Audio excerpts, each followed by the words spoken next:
Hello Live Wires, Heather Boyd Wire here, and today it's Tip Tuesday. What you're going to need for this project is 20 gauge wire. I have round pliers, flat pliers, and cutters. I have a jump ring and a 12mm lobster clasp. Today I'm making crochet markers.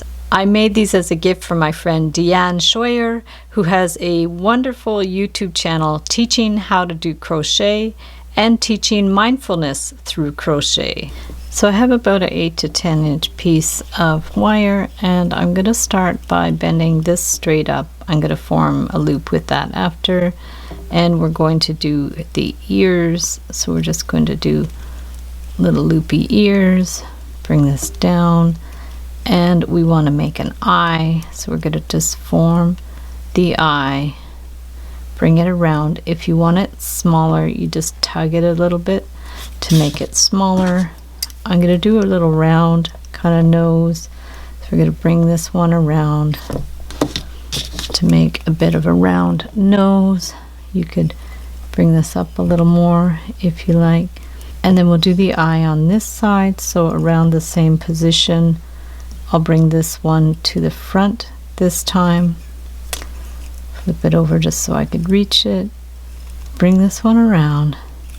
And again, if you want the eye smaller, you just pull it a little bit. So we have these little loops. You can straighten them out a little bit, straight up. And then we're going to form the ear. So bring this one down. And then around to form the ear. Don't worry too much if they're exactly the same size. And then bring that one up. You could bring that to the back too. Bring this one around that top wire. This is, like I said, we're going to form a loop, and then we're just going to do the fluffy sheep. So we're just going to take this and just go back and forth. You could make like a little spring, say if you were doing earrings, but you want to keep this as flat as possible so it won't get stuck in the wool. So we're going to bring that one down. So have a look, see if you like the look of it, and then you can do single feet or double feet. So we're going to bring this one up, and if you want double feet, bring it back down and then up. So we have the two front feet like that, and then we're just going to bring this one over here and go back and forth just to separate to the back legs. And then we're going to do again the double legs. So we're going to bring that one here, and then this one here.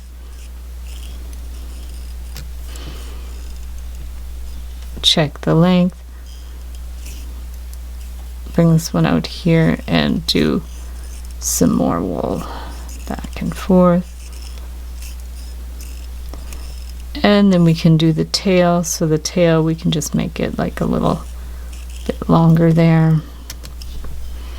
Can kind of stick out a little bit. Adjust these how you want. And I'm going to bring that one up and then back and forth for the back. Depends on how big you want to make the sheep. You can check it here. If you want it bigger, just do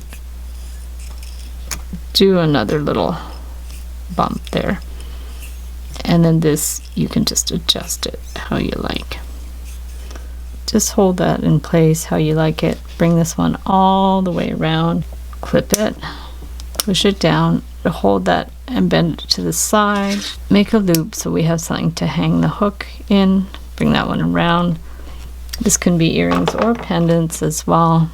Clip it, push that down, take a jump ring, stick it on there, stick on the lobster clasp, close it up, and there you have your super cute little sheep crochet marker. So thanks so much for watching the video. Give it a big thumbs up if you liked it. Be sure to subscribe to my channel for lots more wire art and jewelry making videos. Hit the notification bell to be notified when I go live and when I post new videos. And if you'd like to share photos of your wire art and jewelry, be sure to join the Wire Makers Club on Facebook. And if you'd like to check out my work on Etsy, my husband and I specialize in custom wedding cake toppers and funky jewelry. I also have a mailing list, so if you'd like to sign up below, I'll send you my Wire Art Essentials ebook. So thanks again for watching, and we'll see you the next time.